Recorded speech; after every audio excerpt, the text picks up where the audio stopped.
Hi. తెలంగాణకు సంబంధించినటువంటి మీకు మెయిన్స్‌లో మీరు ఏ టాపిక్ రాసినా తెలంగాణ గురించి ఎస్సేలో వచ్చినా, ఇంకెక్కడైనా కల్చర్‌లో వచ్చినా, ఎక్కడైనా వచ్చినా కానీ ఒక మాట ఖచ్చితంగా రాయండి. అది గంగా, జమున తహజీబ్. ఓకే.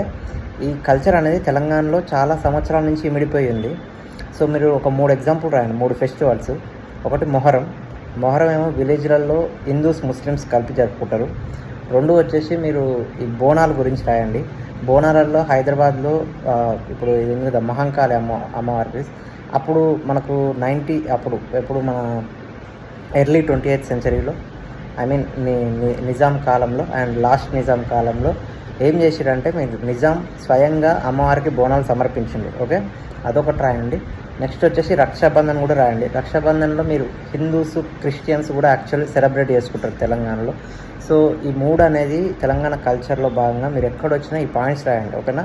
ఇది యూనివర్సల్ అనమాట. ఎక్కడైనా పెట్టచ్చు మీరు ఈ పాయింట్. ఎస్సేలో పెట్టచ్చు, కల్చర్లో ఏదన్నా తెలంగాణ కల్చర్ గురించి అడిగితే పెట్టచ్చు. ఓకేనా. హెరిటేజ్లో భాగంగా కూడా పెట్టచ్చు. ఓకే. గుర్తుపెట్టుకోండి.